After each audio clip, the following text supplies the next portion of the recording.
Thank you for joining me for another episode of Boom and Bust. I'm your host, Tony Clement. I'm here at the News Forum where all voices matter. Well, the contours of 2022 are still hard to figure out. So let's welcome back to his regular Boom and Bust slot, Thomas Caldwell, the chairman of Caldwell Securities Limited, and he comes to us from Toronto. And as usual, there's lots to talk about. Welcome back, Tom. Thank you, Tony. First, the news out of the gate today as we record is that inflation is at a 3-decade high for Canada. What are your thoughts about this? Well, the numbers are quite high, both for Canada and the United States. But this is a very bizarre period we're all living through. We have tremendous supply chain disruptions. I mean, I'm waiting for parts for my furnace at my home. Won't be available for some days, if indeed available. But this is happening all over the place. Also, people I don't know, I think we're undercutting our work ethic somewhat, or people are afraid, or people are stressed, or just burned out. They're not coming back to work. Right. And so as a consequence, everything that makes our economy work is working against us. So what I'm saying in a long-winded way is I think the inflation numbers are highly suspect. How long they're going to last, I don't know. I don't think as long as a year or something like that, although there are expectations where people may think of them longer. But I think what we're going to have is this bump period, and it'll be a few months where the numbers are just all over the map. But right now, supply, people not working, there's a whole bunch of things messing up the numbers. Tom, you mentioned inflation and how it intersects with labor shortages, and it's been called the Great Resignation, this kind of period of time where people are not necessarily adhering to where they used to work or want something different or better. Do you see that process continuing throughout 2022? I'm inclined to think so. We've had two really good young people leave our firm in the last 2 weeks. And part of it's moving career choices sort of thing. But I think there's a feeling that people aren't prepared to have the same work ethic. And remember, government's splashing a lot of money around all over the place. Right. That's not only adding to inflation component, but it's also giving people an opportunity to pull back, not work. The weather's terrible. It's freezing outside, all kinds of things. So it gives them an opportunity to consider their life and their value system, what they want to do with the rest of their life. So there's an awful lot of that. What's it all about going on? Questioning, I believe. Yeah, and it seems to be not just a Canadian trend, but a worldwide trend. At the same time, companies like yours and like thousands upon thousands of others are in a competition for top talent too, and that's not going away. Absolutely. So you're not only having trouble getting foodstuffs, getting things across the border, but in actual fact, there is a little bit of a I won't say hollowing out is too strong a phrase, but I think we're getting a little bit of people just saying, well, maybe I'll wait till the spring, the weather's nicer, and I want to think about what I want to do. And by the way, I can cover my bills with this assistance program that I'm on at the present time. So I think these shutdowns are very much a component of all of this. So right. It's a whole bunch of things coinciding. Yeah, and so that logic leads to the conclusion that if the restrictions recede into the spring and summer, that's what we all hope. I guess we don't know, but that's kind of the built-in expectation that some of these trends might dissipate then, right? I think so. I think this last shutdown, say in Ontario, was a mistake. Yes, we're dealing with Omicron. Yes, it is spreading very quickly, but we have to get this thing over now. And clearly, everything we've tried, they can say, oh, well, it reduced the curve. We're not sure of that. But by and large, we have to move on to another phase, get people back to work and deal with this thing as we can on an individual basis. Wear your mask, keep your distance, whatever they told us. Remember, that was going to make it all go away 2 years ago, virtually. Yeah, and so given that, the economy will open up a little bit, hopefully, and obviously people will be looking for good employees. Well, you're always looking for good people. I mean, that's kind of a must. Good people are always hard to get. Get a good person, you can put them into a spot and use them in some way or other. But I do think once we open up, you're going to see people wanting to re-engage with society. And this disengagement is one of the unforeseen consequences. of these shutdowns. And governments don't know what else to do. But if I had to give them one bit of advice, I would just say stop it. Trust the individual to take care of themselves. You can't bubble wrap us all.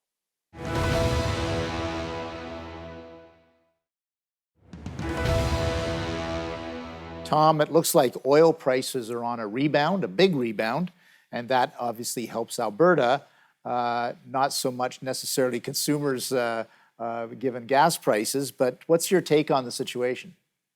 Well, let me add behind the bottom end of your question is, what did everybody expect? If you cut investment in a field, everybody's divesting themselves, banks say, we're not going to lend you money for any oil and gas exploration or development.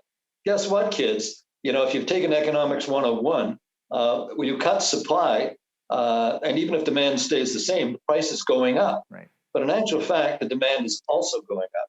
So I think if anybody had taken an early economics course, they would have spotted this a mile off. Now, for us, part of my job is betting against government, which is generally a pretty good bet. And so we own quite a bit of the Canadian energy sector, and it's been a very big winner for us over this year. But make no mistake, energy prices percolate through everything. As Jimmy Hoffa said, everything comes in a truck. So that's part of your costs. Yeah, and so obviously, and we've had this problem with the borders now. The Trudeau government is not making it easy for unvaccinated truckers to get into the country. So what do you think the knockdown effect of that is going to be? Well, that's definitely inflationary and scarcity. I was in a grocery store, and I don't go to grocery stores very often. I'm not trusted there because I buy all the stuff I like. But I was in the grocery store recently, and there were lots of empty shelves, stuff that I was looking at. I had my little list my wife gave me. So my point is we're starting to enter into scarcity. I think the plan of demanding, vaccinations coming in is nonsense. It's just political. Let's look as if we're doing something. But I think it is damaging. I think it's hurtful. It's inflationary, and it'll also add this product scarcity. Yeah, no, and certainly we'll be watching that throughout 2022 as well. Any other bright spots in the economy that you're tracking right now? Well, I kind of give the nod a little bit more to the U.S. market than the Canadian market. And yes, they've got all kinds of fractional insanity going on, and we have too. This woke stuff and all these other things that are happening in our societies. But sometimes that group tends to overshoot. And I think in the United States, there's a greater realization they've got to move to whatever a normal is going to look like. I think you're going to see the parties in the States, both of them move more to the center. And we'll see what happens in the 2022 election. In the meantime, you have a very strong, vibrant economy, diverse, innovative, increasing dividends, share buybacks. So in actual fact, the real world economy is doing quite well in the United States. And stock prices seem to be coming back a tiny bit, but they're going to, because there are a lot of insanely valued high-tech stocks. But by and large, the economy there is doing reasonably well. We have a few unique problems in Canada. The energy sector, which is our big foreign exchange earner, and that's why our dollar is so strong. We're a petrocurrency. But I worry about autos. I mean, you drive by auto lots, and there are very few cars on them. There's no supply there. And so if we're not selling them here and they're not selling them in the States, that could be problematic for us.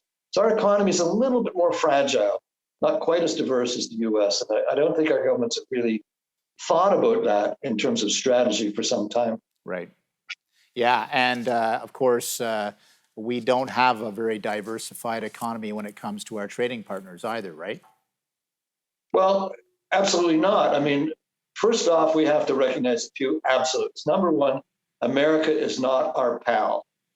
Number two, they're our toughest competitor. Number three, they play dirty. And number four, look at what they're doing in softwood lumber all over again, and autos and everything else.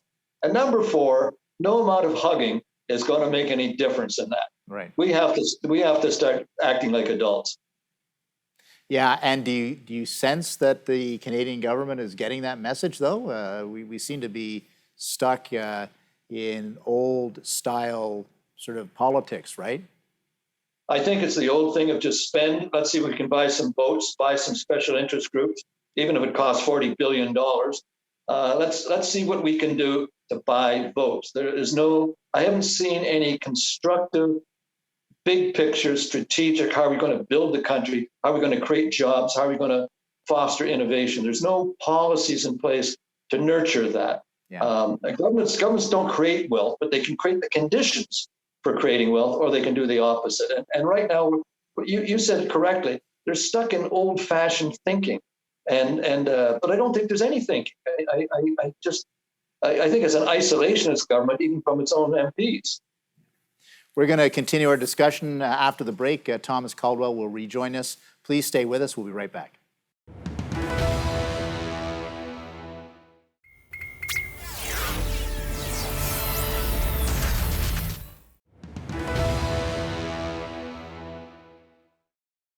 Welcome back to Boom and Bust. I'm your host, Tony Clement, and we're here with Thomas Caldwell. He is the chairman of Caldwell Securities Limited. Tom, you mentioned in the previous segment a little bit about share prices. There's been a bit of a tumble, particularly with tech stocks, and maybe connected to high interest rates, those kinds of things that might be in the offing. Give us your analysis of the situation on the markets. I think the first thing is to recognize the fact that the market is not homogeneous. We use that singularity type word, but it's not relevant. The market is made up of all kinds of components, valuations, and expectations in totally different sectors. You have the Teslas of the world and the tech groups, many of them insanely valued.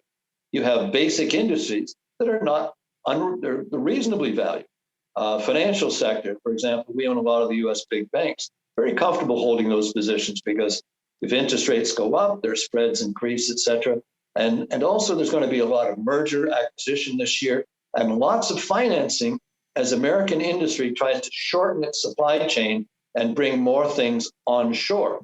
So basically, the underlying economy is still in not bad shape. We are seeing significant pullbacks in the high tech, or what they call the meme types of stocks. You're going to see pullback in them because there's a lot of air underneath them.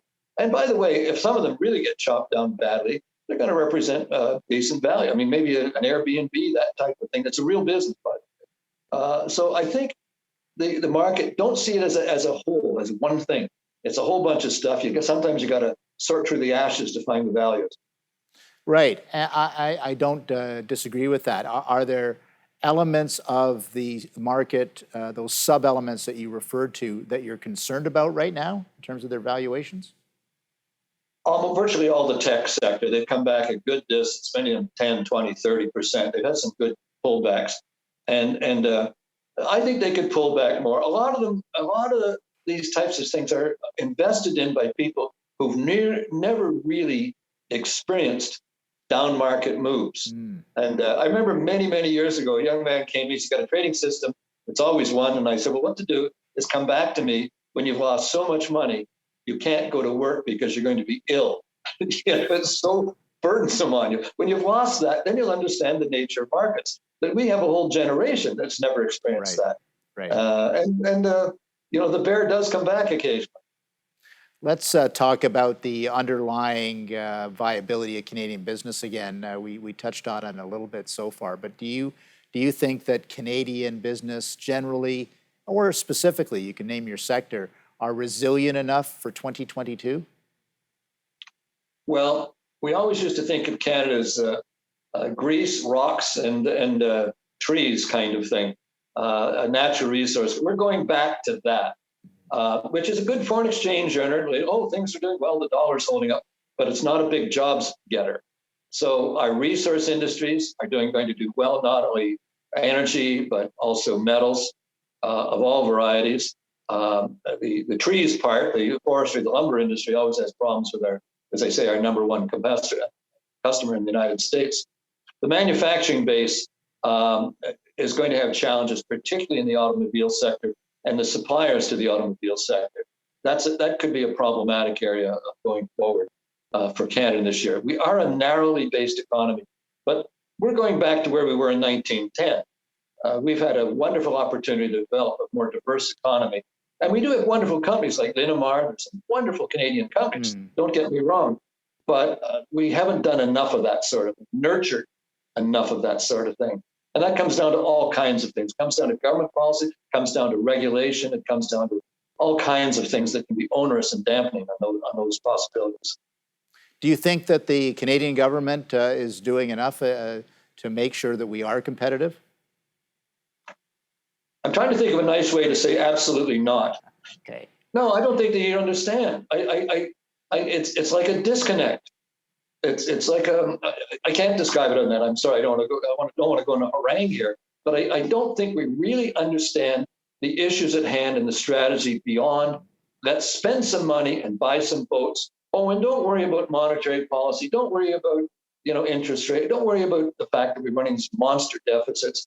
It's like La La Land up there. I don't understand, and I do not understand why MPs don't start to vote their conscience instead of their party. Yeah. There is something very badly wrong there. And it's got to come to people of character standing up and saying, hey, we got to change this in Parliament.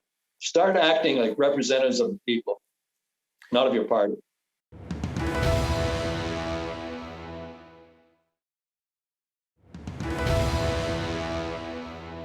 And welcome back to Boom and Bust. I'm your host, Tony Clement, here with having a conversation with Thomas Caldwell. He is the chairman of Caldwell Securities Limited. Tom, you were mentioning tech stocks and the tech sector just a little while ago. Just in the last few days, it was the 15-year anniversary of the iPhone, when the iPhone was introduced. So Right. You've seen a lot of changes in our society just in that amount of time, 15 years, but even 30 years. Can you reflect on that a bit, the pace of change, economic change, technological change, changes in the workplace? Maybe reflect on that a little bit. Probably we've seen more change in the last 20 or 30 years than we've seen than we've seen the previous century. Things are moving very quickly into areas that, cryptocurrency, nobody quite understands that type of thing. There's so much going on. If I had to look back though, and I'd say, what is my disappointment in Canada? Because I'm a Canadian first and foremost. It would be with the Canadian tech area. We use the phrase hoop shots. That's where you shoot something in the air and it just comes back down again. You look at the wonderful Canadian technology companies that just went on to blow themselves up, whether it be the original Mitel, whether it be Nortel. Wonderful company. By the way, Huawei has made their business on Nortel stuff. So Nortel and BlackBerry. That was the start of the cell phone, really. But people took their eye off the ball, decided to buy hockey teams, whatever. But we cannot seem to maintain a lead. We come up with some great ideas, great products, a really educated, smart workforce, and we just keep blowing it.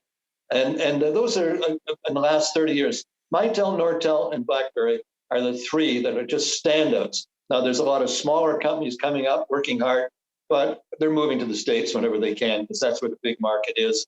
And that's where the money is, basically. The more you build your capital market, the more you get innovation in new companies, because the capital is available to them. Canada's not quite that robust a capital market. Yeah, obviously very disappointing. Nortel, of course, there was some criminal liability with management there. Not the case with BlackBerry, but obviously lost market share down to almost zero now. Do we have a problem with Canadian managers? Is this a big problem? Well, certainly those three examples would lead you to suspect that. I think the depth of management in many Canadian companies is maybe not as it could be. Very often, I think people move up into the corner office and they think this is my reward, and I can enjoy my life from here on out. Our big sector companies, the banks, they are more or less a protected species. They basically get whatever they want from regulators and from the banks, to the expense of other financial services organizations. So there are companies that have been protected all through the piece. We had some great Canadian companies that have really come along and done well. But take a look at Canadian Pacific. Mm-hmm. It True. really wasn't doing anything as a railroad until Aikman came in and just really changed it. The stock is up 3 or 4 times. Yeah. Because they brought in railroad experts, one fellow passed away, and really built a railroad out of it. So that would speak to the fact that management, in some measure, is lacking in Canada. Yes. Yeah, no, that's a great case point right there because that they have been a great successful company North America wide now, continent wide, but Yeah, that's the exception rather than the rule, right? absolutely. But it took new management, took Yeah. U.S. management too to make it happen. Our guys were comfortable with that, and just you know, uh, they they took an easy way to run a railroad, I guess. Yeah, no, that's a very good point. We're basically out of time. We've got 25 seconds left. Are you optimistic or pessimistic in 2022? I'm an incurable optimist. I said to someone the other day when I came into the securities industry, the Dow was at about 600. It's now at 35,000. Yeah. Therefore, every downdraft and every peak has still been a buying opportunity over that period of time. So it's just the time you have. Well, on that happy note, Thomas Caldwell, thanks for joining Boom and Bust again. It's great to have you. We'll see you next time. Thank you. All the best. Bye bye now. Some interesting words from Tom Caldwell, as usual. There, a regular guest on Boom and Bust, ends up being fairly optimistic about the next year, but there are some things that have to be sorted out in the Canadian economy, both in terms of economic management by business managers, but also tackling inflation and labor shortages and whatnot. Thanks for being here for this show. We'll see you next time.